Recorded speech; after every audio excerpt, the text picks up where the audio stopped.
Long before Switzerland had its name, the land was a wild place. It was filled with tall mountains, deep valleys, and big, clear lakes. Early people lived here in tribes like the Helvetii.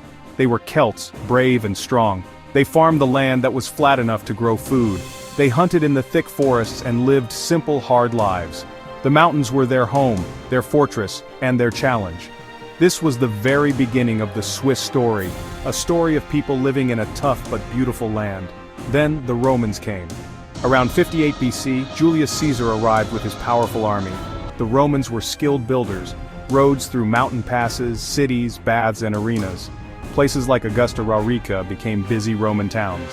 They left roads, law, Latin language traces, and ideas of organized towns.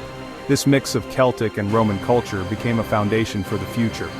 The Roman chapter was closing and a new one was beginning.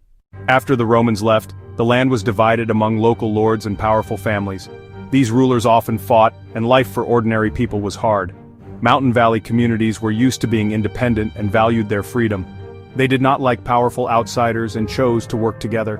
On August 1, 1291, leaders met at Rutley Meadow. They promised mutual aid and signed the federal charter. That simple pact grew as more towns and regions joined. Places like Lucerne, Zurich, and Bern became part of the Confederacy. Legends like William Tell grew, stories that symbolized resistance to injustice. True or not, the story became a symbol of Swiss courage and independence. Together they defended valleys against attackers and external powers like the Habsburgs. Joining also brought trade benefits and stronger defenses. Over centuries the Confederacy grew, building foundations of the modern nation. The country came to be called Switzerland, named after Schwyz.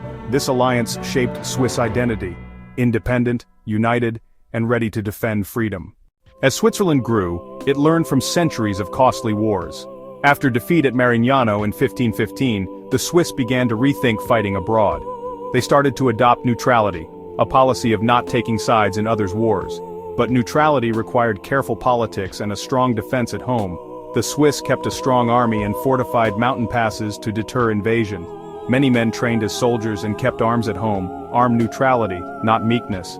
The Reformation split Europe and even Swiss cantons into Catholic and Protestant camps. Cities like Zurich and Geneva became Protestant, others stayed Catholic.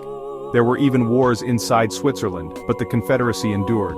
To survive, they learned tolerance and peaceful solutions. When the two world wars came, Switzerland found itself surrounded by conflict. It was a scary position, but Switzerland stuck to neutrality. Because it was neutral, Switzerland became a place for diplomacy and humanitarian work, home to the Red Cross. Swiss humanitarian aid helped wounded soldiers, prisoners, and civilians on all sides. Peace, defense, and helping others became central to Swiss identity and global role. While building peace and freedom, the Swiss also became famous for skill and craftsmanship. In Geneva, goldsmiths turned to watchmaking and created world-leading timepieces. Swiss watches are not just timekeepers, they are pieces of art made with precision. This care and precision became a hallmark of Swiss industry. Swiss chocolatiers like Kaile, Suchard, and Daniel Peter innovated the craft. Daniel Peter added milk and created the first milk chocolate bar. Rodolphe Lindt's conch machine made chocolate smooth and creamy. Switzerland became famous as a capital of fine chocolate. Today, many come for the stunning scenery, snowy peaks and green valleys. The country also has 4 national languages: German, French, Italian, and Romansh, creating rich cultural diversity. Travel a short distance and you find different food, architecture, and traditions. Local festivals and customs keep regional identities strong and vibrant. Punctual trains, clean cities, quality products, and direct democracy are modern Swiss strengths. Neutrality also made Switzerland a hub for diplomacy and humanitarian work. Switzerland's epic history shows how a small country made a big mark by valuing freedom, peace, and quality.